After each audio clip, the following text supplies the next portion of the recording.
les samedis dans la forêt domaniale de Dreux, c'est chasse à courre pour la famille Dulac. Mais ce matin-là, ça ne va pas se passer comme d'habitude. Ah voilà, c'est ici. Ah, elle sort son téléphone. Direct.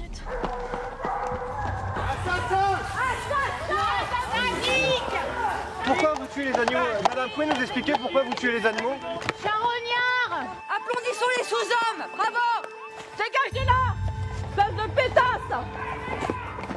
Ces activistes sont des saboteurs de chasse. Leur objectif, harceler les chasseurs pour les empêcher de tuer l'animal. On n'a pas le droit, hein? Arrête tout de suite! Dégagez là, bande de têtes de mort. Casse-toi, toi, sale anti-chasse, là. T'as pas honte? Allez les assassins, le sang c'est par là. Oui, non, arrête! Arrêtez! Vous avez vu l'animal, la gueule qu'il avait? La langue comme ça? Vous n'avez pas honte? Vous êtes de la merde de la société, là. Rien, comme ça. C'est de la sous-merde, ouais, exactement. Après 3 heures d'affrontement entre écolos et chasseurs, l'animal est abattu. Tu penses qu'ils l'ont tué? Moi franchement, connaissant leur ruse, il est mort dans un coin. Ils disent on ira récupérer plus tard. Donc moi je vais vérifier. On y va?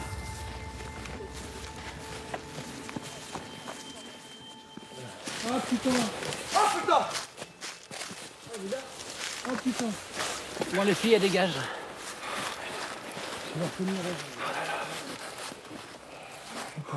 3 heures de course pour laisser un cadavre derrière soi. Putain d'enculé. Ce type de chasse est interdit partout en Europe, mais pas en France. Ici, la chasse à courre, aussi appelée la vénerie, est protégée par la loi. On pratique un mode de chasse légal. Qui est des opposants, on peut le comprendre. Ce qui n'est pas acceptable, c'est que par contre les opposants soient violents à l'égard des gens qui apprécient la vénerie. Des plus petits villages jusqu'au sommet de l'État, la chasse c'est une institution française. Le premier loisir en nombre de pratiquants. Enquête sur l'un des lobbies les plus puissants de France. Enquête sur le pouvoir du fusil.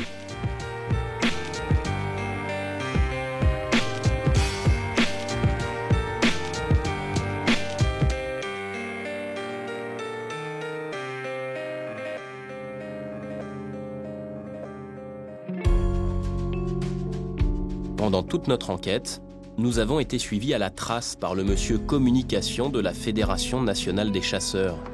Il savait que nous avions tourné avec des saboteurs de chasse. Alors ce jour-là en Bretagne, Pierre de Bois-Guilbert veut nous montrer sa vision de la chasse à courre. Cet ancien publicitaire parisien gère aujourd'hui l'image des chasseurs.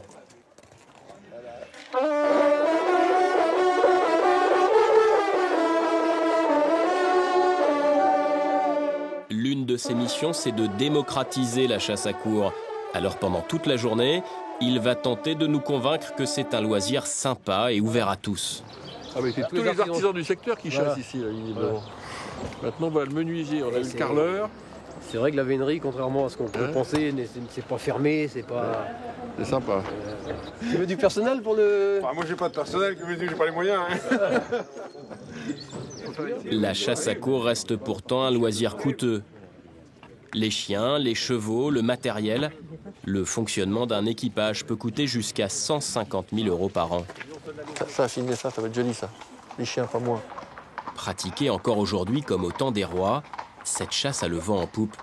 20 nouveaux équipages d'au moins 5 personnes se créent chaque année. On voit des gens de tous métiers, tous horizons. Vous pouvez être architecte, médecin, chômeur, plombier. Ça n'a aucune espèce d'importance. On est ensemble. On est là. Coup de la tête des petits cocos.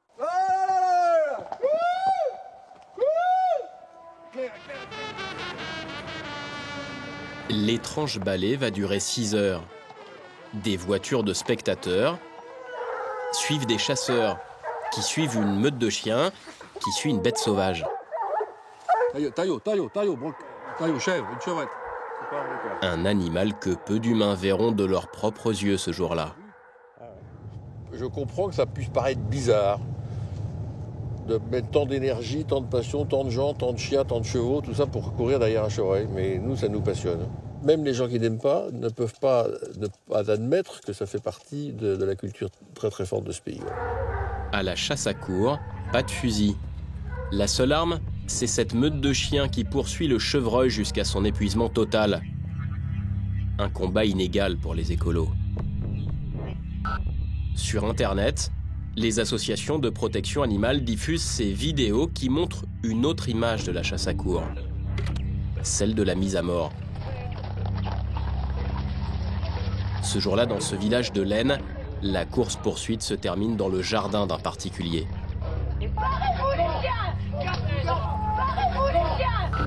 À chaque fois, la bête est daguée, c'est-à-dire tuée à l'arme blanche.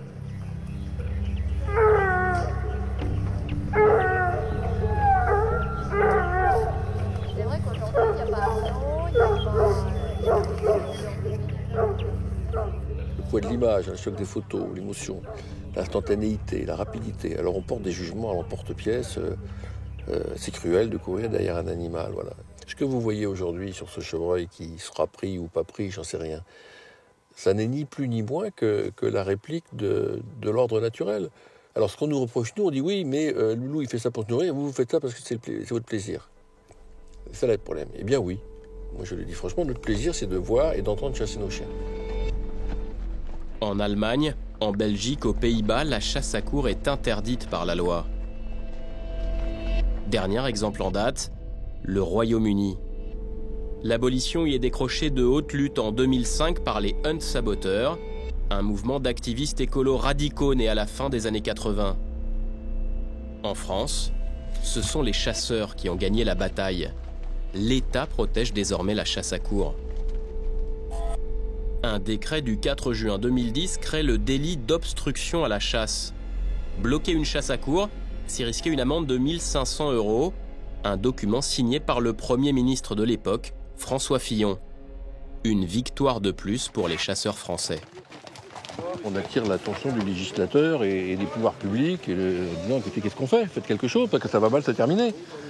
Et l'État a bien réalisé qu'on ne pouvait pas laisser se développer un mouvement de contestation violent par rapport à une activité légale, si vous voulez. Bon. Donc oui, ce décret existe, oui, on l'a souhaité, oui, il a été publié, et oui, c'est une bonne chose qu'il existe. Les chasseurs, écoutés à Paris et incontournables dans les zones rurales. En Touraine, au milieu de bois qui s'étendent sur 5000 hectares, Saint-Benoît-la-Forêt. Ce village de 800 habitants est un fief de la chasse à courre. Mais ici, certains habitants ne supportent plus ces traques, surtout quand il y a violation de propriété privée. Mike et Hélène habitent ici depuis 3 ans. La chasse, ils n'y étaient pas hostiles, jusqu'à ce jour de mars 2012. Nous, on est arrivés, le cerf était juste là, tu vois, posé contre la baie, à l'angle, là, acculé là. Les chiens étaient là. J'étais à l'intérieur de chez moi et j'avais le cerf qui était juste là et qui tapait comme ça avec ses bois. Ce que j'ai vu derrière la fenêtre, je l'oublierai jamais. Le regard du cerf qui se sent mourir, le flip que le cerf rentre chez soi parce qu'il est en train de taper contre la baie avec les 25 chiens derrière, ça hurle. C'est juste hyper gore. Que la veille il faisait très beau et que cette même baie vitrée était ouverte et que nos fils jouaient à ce même endroit où le cerf était dagué. C'est clair que voilà, ça aurait pu être vraiment dramatique. Ça aurait vraiment pu être dramatique. Quand vous arrivez chez vous, que vous voyez ça, vous demandez que ça cesse. Donc vous dites stop, vous sortez vos chiens. Seulement vous sort, on ne t'arrête pas, un TGV lancé à vive allure, madame. C'est la chasse, c'est comme ça. C'est la vie et la mort. Mais je dis là, vous êtes en train de provoquer la mort dans mon jardin. Donc vous allez sortir et on te le dague sur la terrasse. C'est juste scandaleux. Quand on est venu s'installer là, on s'est pas dit ouais, la chasse à courre, ça craint. Ces néo-ruraux auraient pu porter plainte, mais pour bien s'intégrer dans le village, ils ont préféré un débat entre habitants et chasseurs. Ici, celui qui organise et finance les chasses, c'est cet homme, Bruno Chevreux, un notaire parisien qui va tenter d'amadouer Hélène et Mike. Soit je vous appelle madame, soit je vous appelle monsieur. Vous m'appelez monsieur? Oui. C'est ce que vous préférez? Ouais, c'est mieux. C'est mieux? C'est comme vous voulez, hein? Ouais. On s'appelle tous de la même façon, c'est ce que je veux dire. Tout à fait. Le patron des chasseurs est chez lui.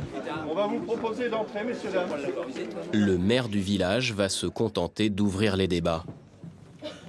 Bonsoir, merci d'être présent ce soir pour cette rencontre.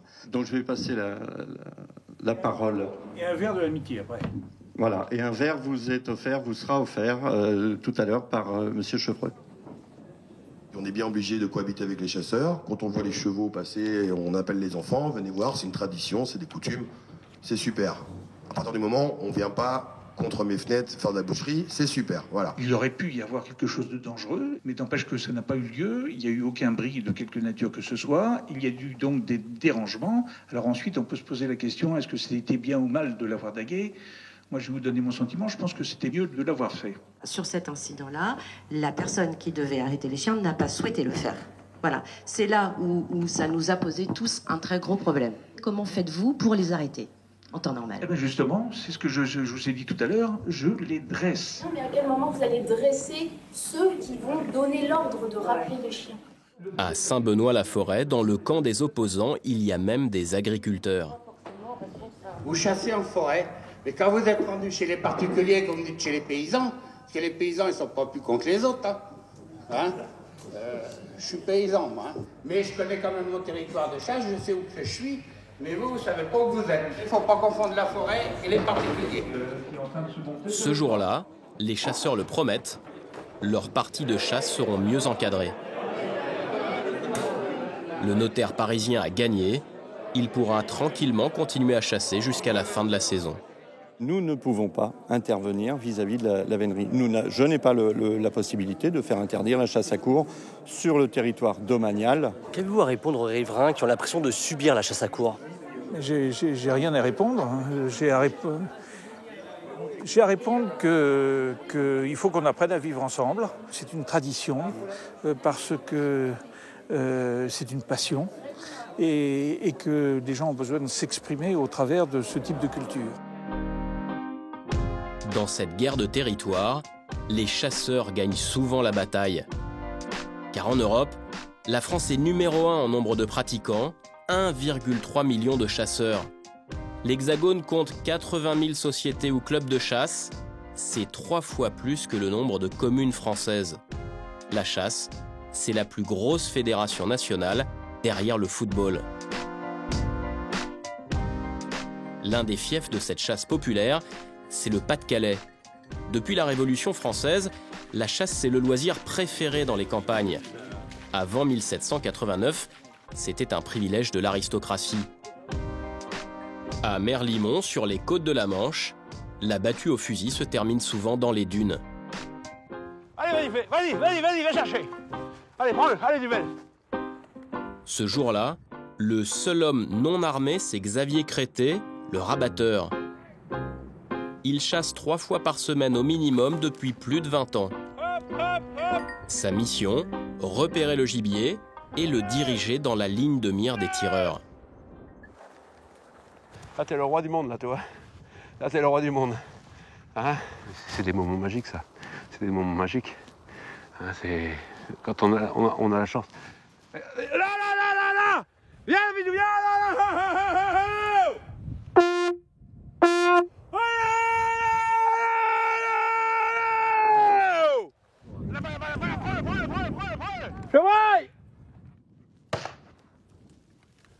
Il est bien loupé. Allez. Si Xavier Crété aime tellement la chasse, c'est avant tout pour sa convivialité. Oui.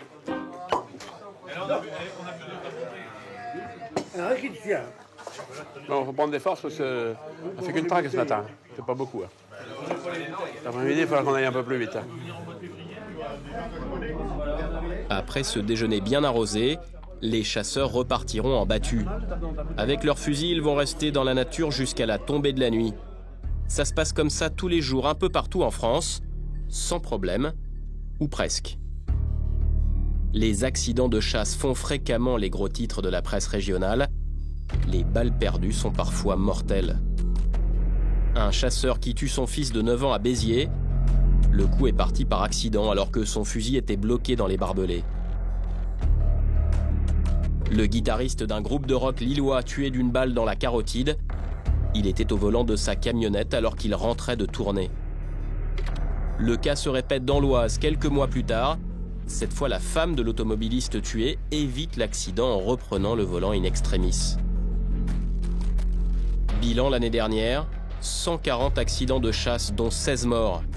À chaque fois, les chasseurs sont condamnés pour homicide involontaire. Aucun n'est allé en prison. Le 21 novembre 2011, dans cette forêt de Lozère, c'est Mathieu Boisset, un promeneur de 24 ans, qui est tué d'une balle en pleine tête. Le chasseur dit l'avoir confondu avec un sanglier. Mathieu a perdu la vie alors qu'il se promenait sur ce chemin, à la recherche de champignons. Il aimait la nature, la montagne et la vie au grand air. Un an après les faits, ses parents organisent cette marche blanche sur les lieux du drame. Dans ce département rural, c'est l'accident de chasse de trop. Je suis simplement là pour que les chasseurs prennent conscience, avec les armes qu'ils ont dans les mains, des risques encourus par les promeneurs, par les ramasseurs de champignons. Donc à un moment, il faudra bien que ça bouge, que quelque chose bouge. Nous retrouvons la famille Boisset au tribunal de Mende. Ce jour-là, la justice veut frapper les esprits. 2 chasseurs sont jugés pour homicide à quelques heures d'intervalle. Dans les couloirs du palais, la discussion s'engage entre les familles des victimes. Je ne comprends pas qu'on puisse tirer sans voir pour un sanglier, quoi, je veux dire. Et encore, j'aurais peut-être mieux accepté d'un jeune qui vient de démarrer la chasse, qui n'a jamais tiré sur quoi que ce soit. Mais une personne de 75 ans, si elle ne le tire pas aujourd'hui, le sanglier le tirera demain, quoi, je veux dire. On ne peut pas prendre ce risque-là de tuer quelqu'un. C'est pas possible. Non, c'est pas possible. C'est pas possible. Après, quand on l'a fait, il faut assumer. Il faut qu'il y ait des sanctions qui tombent. Il faudra qu'ils mettent en place une évaluation de l'individu. Oui, moi je parle de physiquement et psychologiquement. Voilà, tout à fait. Les deux, oui. Parce qu'il y a des gens qui sont physiquement bien, mais qui psychologiquement ne sont pas aptes à porter une arme. Tout à fait. Oui. Ça, j'en suis persuadé.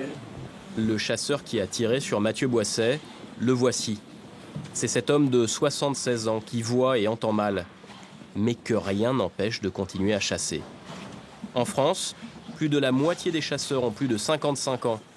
Selon l'avocat du tireur, c'est le manque d'encadrement des fédérations de chasse qui explique cet accident. Ce qui me révolte dans ce dossier, c'est qu'on a laissé cet homme seul, voilà. Alors qu'on aurait dû procéder à quelques vérifications, je dis en termes de formation, de sécurité, d'examens médicaux. On aurait pu constater que cet homme n'était peut-être plus apte à exercer ce loisir. Il y a des personnes de 74 ans, 75 ans, 84 ans qui continuent à chasser. Et jamais on s'est posé la question de savoir si ces personnes pouvaient encore exercer ce loisir, parce qu'elles ont peut-être des problèmes de vue. Donc ça pose quand même un certain nombre de questions. Quand vous voulez pratiquer une activité sportive, on vous demande un certificat médical. Hein. À la chasse, non. Non. Non. La plaidoirie de la défense n'a pas convaincu les juges. La condamnation est plus sévère que d'habitude, 5 mois de prison ferme. Mais avec les remises de peine, ce n'est pas suffisant pour envoyer le vieux chasseur en prison. Je suis assez satisfait du délibéré. Je ne m'attendais pas du ferme.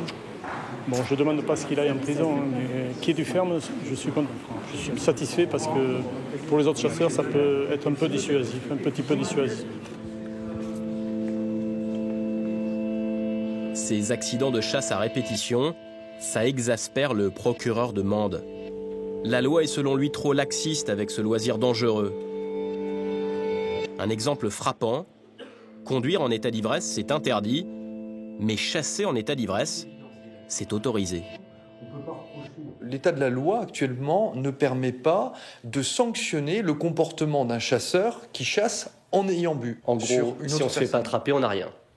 C'est un peu ça ce qui se passe. Si on ne blesse pas ou on ne tue pas quelqu'un, on ne commet pas une infraction pénale. Si les chasseurs ne respectent pas ces règles de sécurité, la chasse est un loisir mortel. Les chasseurs et l'alcool. Avant d'être un sujet de préoccupation pour la justice, c'était le thème d'un célèbre sketch des Inconnus. Les 3 humoristes y jouent les chasseurs avinés et dangereux. Le mauvais chasseur, c'est un mec qui voit un truc, il tire. Voilà. Bon, ça c'est sûr. Alors là, on le reconnaît à la ronde. Il loupe pas, là. Et le bon chasseur, il voit un truc, il tire. Mais bon. Mais bon, c'est un bon chasseur, quoi. Je veux dire, c'est pas... Je veux dire, ça... Bon, de toute façon, ça c'est les questions à la con. La parodie continue à faire beaucoup de mal aux chasseurs 20 ans après sa diffusion à la télé.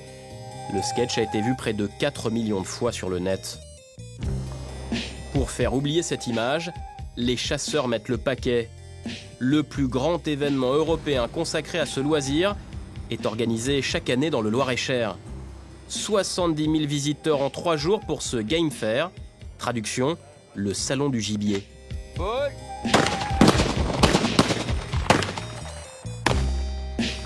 Cartouches, armes à feu, animaux empaillés. La chasse, c'est un business qui ne connaît pas la crise. Son chiffre d'affaires s'élève à 2 milliards d'euros chaque année. Au Game Fair, ce jour-là, des VIP avaient fait le déplacement. Verrouiller, sourire, on a l'impression que la gauche est passée. C'est pas que de la pression. 70 sportifs de haut niveau, tous chasseurs. Tout cela pour améliorer l'image d'un loisir qui en a bien besoin. Bienvenue à notre concours annuel de la presse cynégétique et des sportifs chasseurs. Nous allons tous nous diriger vers le stand de Baltra VIP. Du champagne vous sera servi, on va vous expliquer les règles pour que tout soit bien clair pour tout le monde. Et maintenant, vous allez voir des vrais tireurs, vous n'avez qu'à venir nous voir. Voilà, La tête d'affiche ce jour-là, c'est Luc Alphand. Un ancien skieur, champion du monde de descente. Il défend sa passion avec conviction. S'il y avait un de vos fans qui disait « Je suis déçu que Luc Alphand soit chasseur », on me l'a déjà dit. Et j'essaierai de lui expliquer. Et s'il n'a pas envie de discuter parce qu'il est borné dans son idée, tant pis. Moi, je peux comprendre les gens qui sont anti-chasse, mais je comprends les gens qui sont anti-chasse sur l'action de tuer. Parce que c'est un vrai choix. D'ôter la vie, oui, ça, c'est un choix. Après, les gens, c'est souvent exagéré, etc. Ça vaut bien mieux, et je pense que je préfère de loin la chasse qu'un abattoir. J'aime la chasse, j'aime la défendre. Ambassadeur de luxe et campagne d'affichage national. Le nouveau plan com des chasseurs, c'est de toucher les citadins. Sur ces visuels, cherchez le fusil. Les chasseurs sont jeunes, portent le costume, aiment la nature et tirent à l'arc. La nouvelle cible de la fédération, ce sont les futurs chasseurs.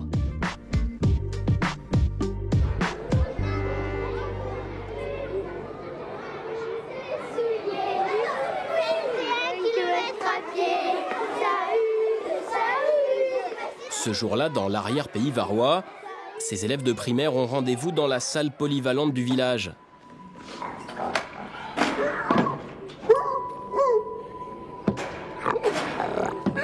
Depuis 3 ans, ils ont le droit à un exposé sur la nature, façon amoureux de la gâchette. En 2010, une convention a été signée entre le ministère de l'Éducation nationale et la Fédération nationale des chasseurs. On va commencer. Je m'appelle Philippe, je suis président de la société de chasse de Port-Rière. Je vais vous présenter les chasseurs d'une autre façon de ce que peut-être vous connaissez ou vous ne connaissez pas. C'est-à-dire que le chasseur, il n'est pas là pour tout tuer, il a un rôle qui est de faire et de l'écologie et de la chasse. Et il y a combien dans la salle dont le papa est chasseur? Continue ton speech, c'est très bien. Vous voyez? C'est un vrai? C'est un vrai. Mais il est mort. Mais malheureusement, tu vois, il est... Hein? S'il n'y avait pas de chasseurs, vous auriez des sangliers au milieu de vos pelouses dans les jardins. Et on nous accuse encore plus, c'est que de pas assez en tuer tellement qu'ils font de dégâts. Pour conclure, je vais vous expliquer un petit truc. Il y en a qui vont crier, mais c'est pas grave. Je pense qu'on est presque plus écologiste que certains écologistes. Parce qu'on protège notre colline, on protège nos animaux, et il ne faut pas croire qu'on est toujours en train d'exterminer telle et telle espèce. La colline, elle appartient aux chasseurs, mais elle vous appartient à vous d'abord. Et c'est vous notre avenir, et nous, on est presque le passé maintenant. Pédagogie avec les enfants et avec les mamans. Ici aussi, la cohabitation entre chasseurs et non-chasseurs n'est pas toujours évidente. J'espère que ça vous a plu. Oui, merci beaucoup.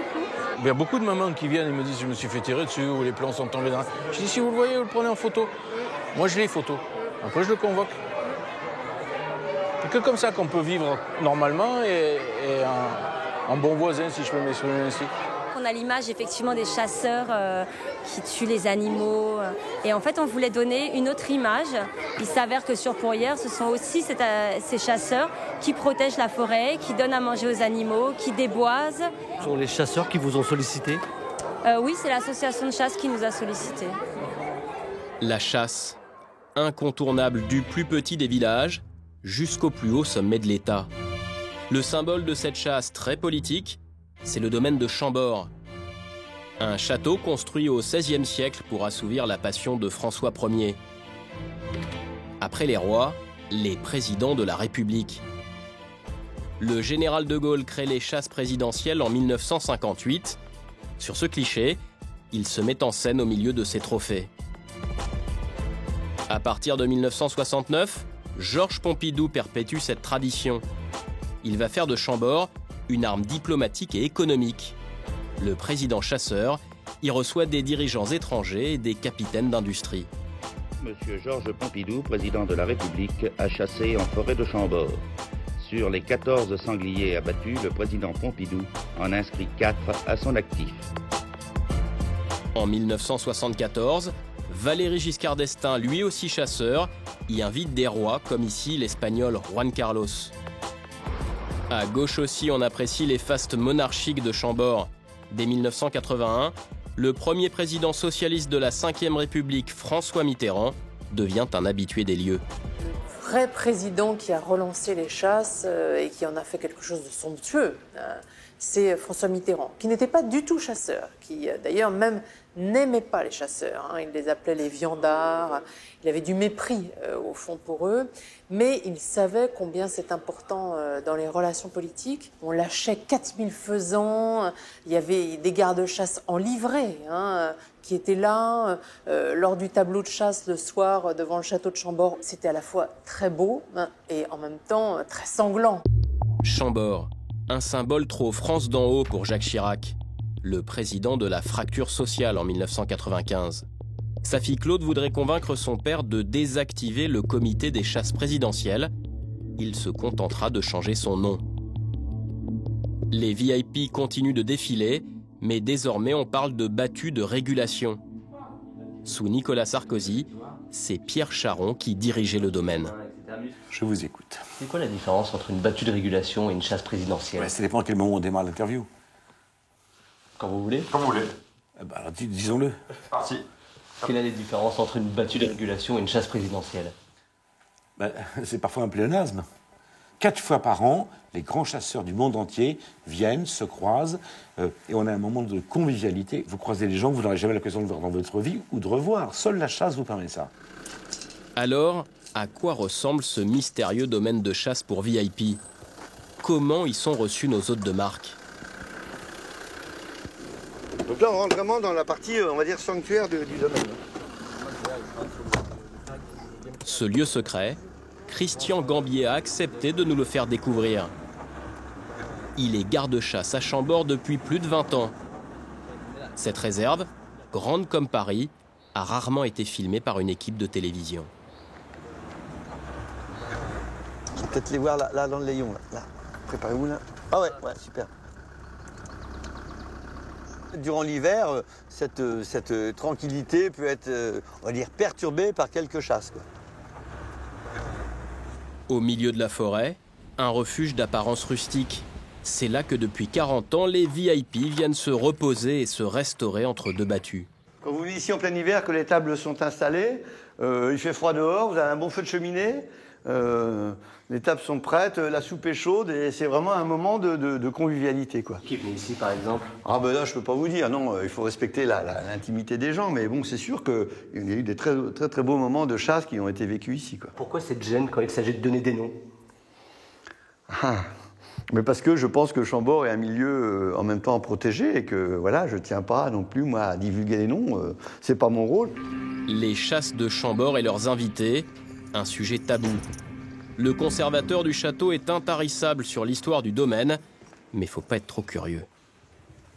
Voilà, donc on se trouve dans la salle des chasses et c'est aussi le lieu où on accueille les chasseurs dans les battues de régulation. Parmi les invités, je suppose qu'il y a du beau monde, non? Oui, il y a du beau monde, mais justement, mon devoir de réserve ne me permettra pas de répondre à cette question. Pourquoi? Parce qu'il n'y a pas de raison de publier ces invitations devant des parlementaires. Il y a des gens, voilà.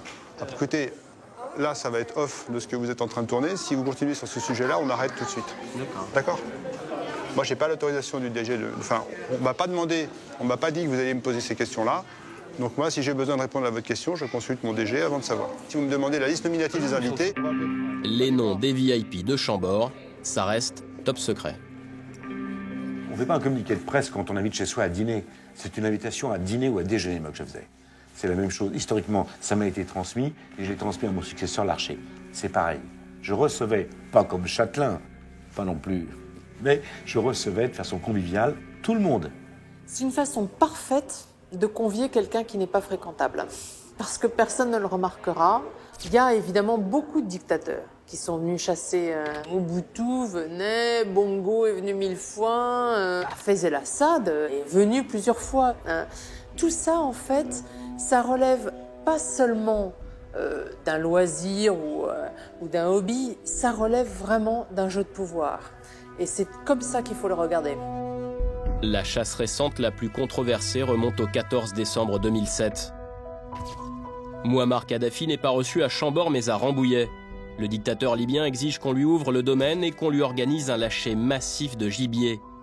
En pleine négociation sur la libération des infirmières bulgares, Nicolas Sarkozy accepte. Kadhafi, c'était une honte. Il a demandé, on a un lâcher de faisan, il a dû en tuer 4, dont 3 par terre, quoi. C'est-à-dire que c'est plus de la chasse. Voilà. C'était un petit bonnet ridicule. Voilà, ça c'est. Enfin, si c'est la condition pour pouvoir libérer les otages, on est prêt peut-être à faire pas mal de choses. Mais pour les chasseurs, c'était pas une chasse. 6 ans plus tard, la France reçoit toujours en toute discrétion à Chambord.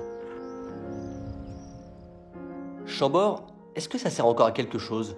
Vous voulez qu'on fasse des logements sociaux à la place de Chambord? Non mais la chasse ne va pas s'arrêter sous prétexte que la gauche est au pouvoir. Hein. Je soupçonne même la gauche d'aimait plus ça que la droite sous Chirac. La gauche au pouvoir n'a en effet rien changé au fonctionnement du domaine. Il faut dire que le président socialiste de l'Assemblée nationale a la réputation d'être la meilleure gâchette de l'hémicycle. Depuis qu'il dirige l'Assemblée, Claude Barthelone est d'ailleurs devenu le patron de l'Association des Amis de Chambord. Les chasseurs, un électorat choyé à droite comme à gauche.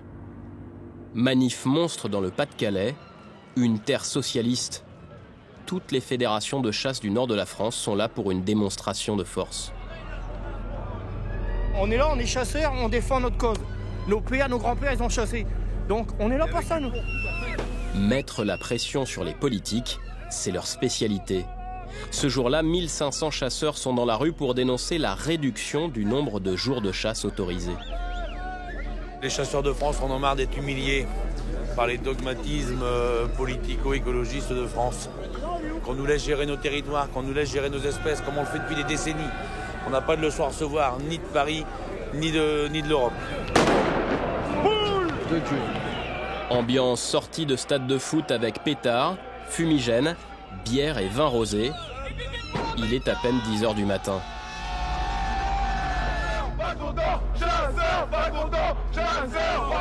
Leurs ennemis jurés, les écolos. Vous vous adressez à qui? Aux écologistes? À tous anti-chasse. En marge de ce cortège agité, 2 députés ont fait le déplacement. Les chasseurs, un électorat que personne ne néglige dans la région. Monsieur le député. Le premier, c'est Jean-Claude Buisine, un député socialiste. Bonjour. Je suis déjà allé 3 fois au ministère, donc j'espère que la situation va évoluer positivement et que le président Hollande tiendra ses engagements. Un peu plus loin, un député de droite, Daniel Fasquelle. J'ai déposé des amendements que j'ai préparés avec les chasseurs du Pas-de-Calais. Et si on a chassé, par exemple, une semaine plus tôt en septembre, c'est la suite d'un amendement que j'avais déposé à l'Assemblée nationale. Moi, j'ai toujours été aux côtés des chasseurs. Alors que... Daniel Fasquelle s'est imposé sur une terre de gauche grâce au soutien des chasseurs. C'était lors des législatives de 2007. Un soutien dont il se vantait dans ses tracts de campagne. Pour Willy Schren, président départemental des chasseurs, pas une seule voix des chasseurs ne doit manquer à Daniel Fasquelle. On dit que les chasseurs sont un véritable pouvoir en France, c'est vrai? Je vous dirai ça plus tard. Je vous dirai ça quand on aura le résultat de la manifestation et puis le résultat des jets si on est reçu. Ce jour-là, les chasseurs sont bien reçus par le sous-préfet. 10 jours plus tard, ils obtiendront un rendez-vous au ministère de l'écologie. Les chasseurs ont leurs entrées dans tous les lieux de pouvoir. Et ça commence à l'Assemblée. Il suffit de s'intéresser au groupe d'études. Le plus gros du Parlement, c'est celui consacré à la chasse. 171 députés y étaient inscrits en juin 2012, 34 de gauche et 117 de droite. À titre de comparaison, le groupe d'études consacré à la protection des animaux ne regroupe que 36 parlementaires, seulement 3 députés pour celui sur la sécurité routière. Jusqu'à mai 2012, leur porte-parole, c'était un député UMP. Mais depuis que François Hollande est au pouvoir, ils ont changé leur fusil d'épaule. Le nouveau président de leur groupe d'études est socialiste. Philippe Plisson nous a donné rendez-vous sur ces terres de chasse en Gironde. On a toujours l'espoir qu'on va rencontrer l'oiseau rare. Un député chasseur est fier de l'être. En avant. Quand Allez. il monte à Paris, c'est pour représenter cette France rurale. La chasse dans nos milieux ruraux, c'est un peu le rap dans les banlieues. C'est un moyen de reconnaissance de gens qui sont un peu exclus et qui trouvent le moyen d'exister comme ça et d'être reconnus, parce que tout le monde a soif de reconnaissance. Donc c'est aussi ça, c'est très important. Il y a des gens pour lesquels la chasse, c'est toute leur vie. La mission assumée du député, défendre les intérêts des chasseurs pendant tout le quinquennat. Allez. Moi, j'ai eu l'appui de la Fédération des chasseurs et de tout le monde de la chasse, dans la mesure où la Fédération souhaite un député qui soit de la majorité. C'est vrai que c'est plus facile pour aller discuter avec le Premier ministre ou la ministre de l'écologie. Jean-Marc Ayrault m'a dit, moi, c'est pareil, bon, c'est un provincial, moi je veux pas d'histoire avec les chasseurs, Delphine Bateau est dans le même état d'esprit, ils sont pour trouver le maximum de compromis. Illustration ce matin-là, à l'hôtel Matignon. Le président de la Fédération des chasseurs a rendez-vous avec le Premier ministre, et ce n'est pas sa première visite. L'homme qui a organisé la rencontre, c'est lui, Thierry Coste, la star des lobbyistes parisiens. Les chasseurs sont venus s'assurer qu'ils seraient consultés sur tous les projets de loi qui concernent la ruralité. Depuis près de 20 ans, Thierry Coste a vu défiler 10 premiers ministres. À chaque fois, il a obtenu un rendez-vous pour les chasseurs avec le chef du gouvernement.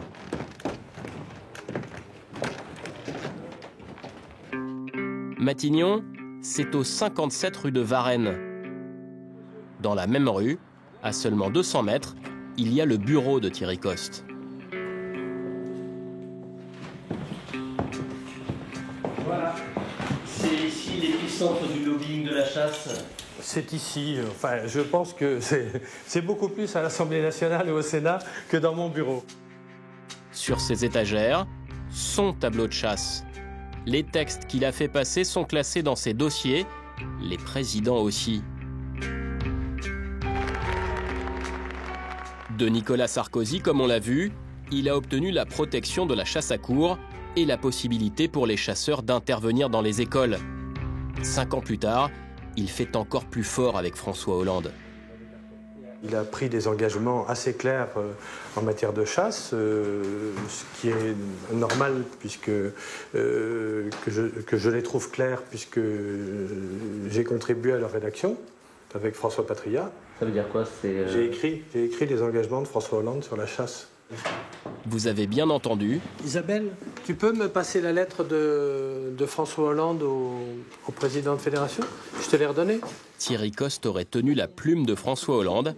La lettre du candidat socialiste aux chasseurs, ce serait le lobby chasse lui-même qui l'aurait rédigée. Ah, voilà. Bien.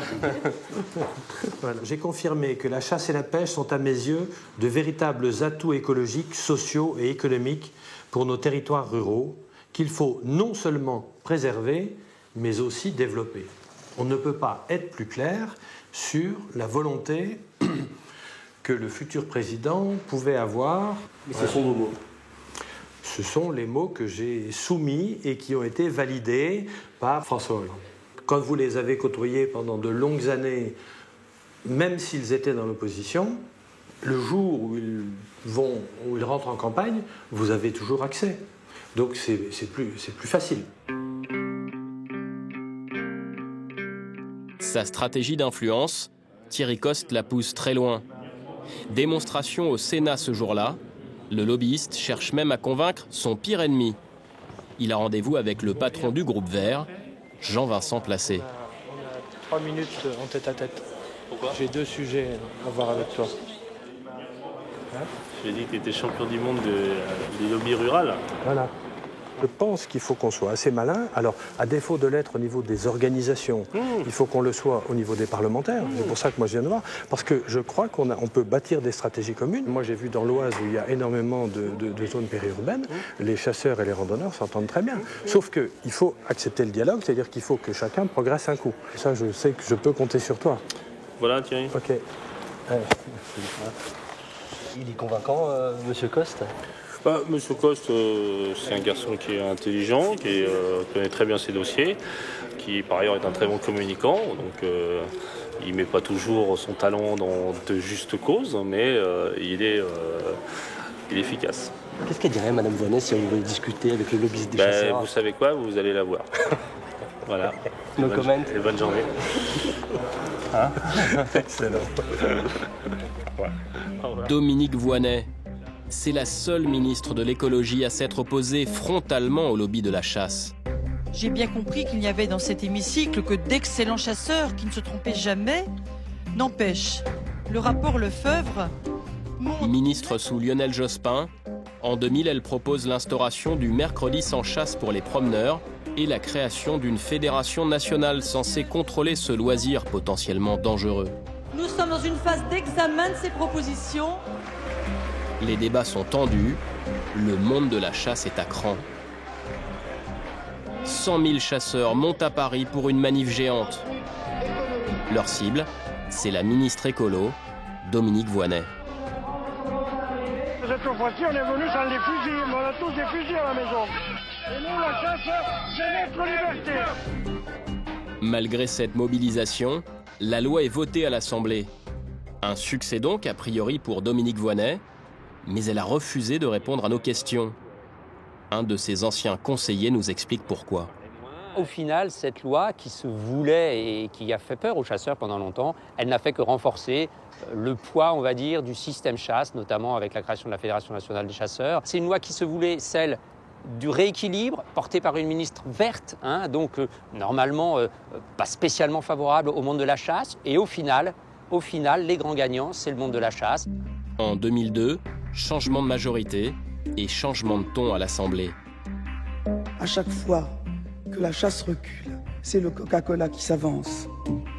Madame Bachelot, elle annonce la couleur et elle a affiché tôt qu'il fallait revenir sur toutes les dispositions qui défavorisaient les chasseurs. Donc le mercredi sans chasse a sauté, tout ça a été balayé. La nouvelle ministre de l'écologie fait voter une nouvelle loi plus favorable aux chasseurs. Ironie de l'histoire, la Fédération nationale voulue par Voynet s'est transformée en bras armé des chasseurs. Et je pense que c'est normal que Dominique Voynet ne veuille pas vous rencontrer parce qu'elle a toujours dit que c'était à cause des excès médiatiques, des comportements caricaturaux qu'elle était vexée. Mais je pense que c'est parce qu'elle a perdu la bataille. Les chasseurs ont gagné une bataille, mais ils pourraient bien perdre la guerre. La faute aux sangliers. Il pullule, fait d'énormes dégâts et coûte très cher aux chasseurs. Après les campagnes, il arrive en ville. Le sanglier s'invite même dans les grands magasins, comme ici à Toulouse où il terrorise les clients. Plus surprenant encore, il débarque sur les plages de la Côte d'Azur.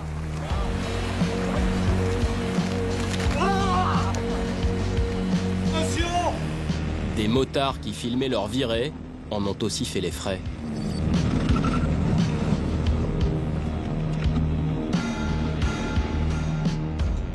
Les chiffres sont affolants. Les sangliers sont 5 fois plus nombreux qu'il y a 20 ans. 500 000 sont tués chaque année. Impossible de savoir combien ils sont au total dans nos forêts. Alors aujourd'hui, pour tenter de maîtriser le développement des sangliers, c'est la mobilisation générale. Exemple à Brignoles, dans l'arrière-pays varois, on organise 3 battues au sanglier par semaine. Aujourd'hui, on essaye de bien tirer et d'y mettre droit, hein, de ne pas faire des trous comme certains. D'habitude, on essaye d'en prélever quelques-uns. Allez, on y va. Si le chef de battue met gentiment la pression, c'est qu'il faut stopper au plus vite cette prolifération.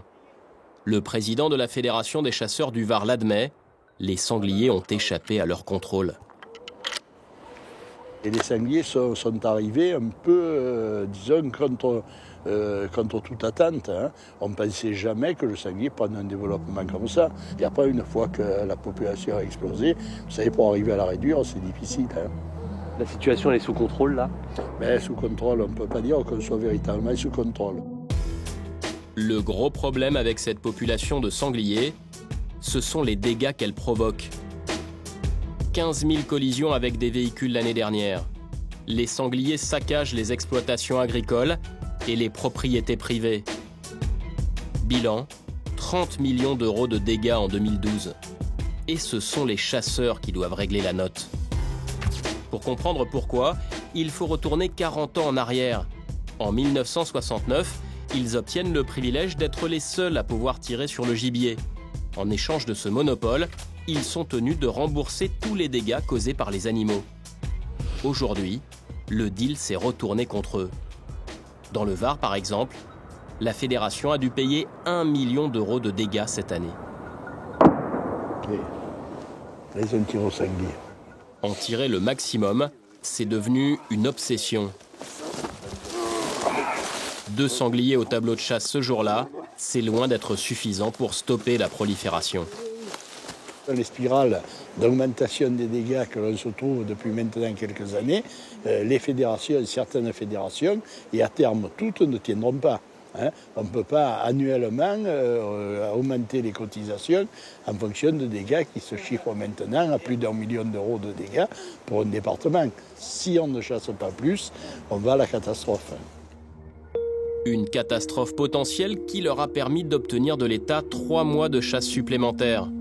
Juin, juillet, août, les chasseurs et les vacanciers devront désormais cohabiter tout l'été. Reste une question. Qui est responsable de cette prolifération? Un chercheur du CNRS a la réponse et elle a de quoi surprendre. Selon son étude, cette prolifération est due aux chasseurs qui ont joué aux apprentis sorciers. Entre 1970 et 1990, ils ont lâché des dizaines de milliers d'animaux d'élevage. Leur taux de fécondité doublé, leur taux de croissance triplé, leur maturité sexuelle avancée. Il y a eu pollution génétique, d'où leur surnom de cochons-gliers. Des cochons-gliers, issus de croisements entre cochons d'élevage et sangliers sauvages. Des animaux mutants qui, croisement après croisement, sont devenus plus gros et plus agressifs. La créature des chasseurs leur a échappé. Dans le milieu de la chasse, c'est le grand tabou. En Haute-Marne, nous avons trouvé un chasseur qui a accepté de parler.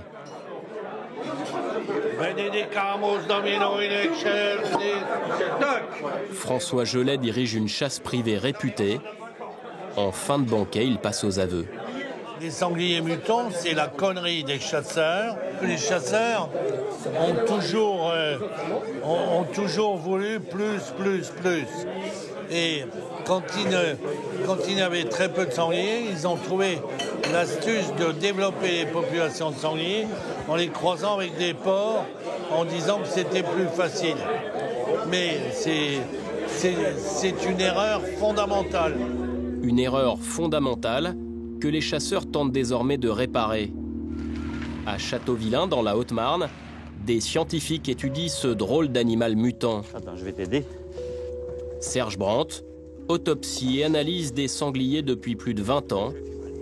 Il va de surprise en surprise. C'est étrange ça, mais c'est comme ça. Ben, on en a eu, hein, des cas. Ça c'est... Non, mais on en a eu des cas cette année. Oui. On en a vu qu'on c'est une naissance d'hiver, ça.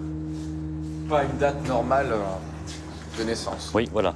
Depuis quelque temps, on constate des mises-bas qui ne sont pas la logique, quoi. Aujourd'hui, il est quasiment impossible de différencier visuellement un sanglier d'un cochon-glier. Seule solution, des tests génétiques. Les deux animaux n'ont pas le même nombre de chromosomes.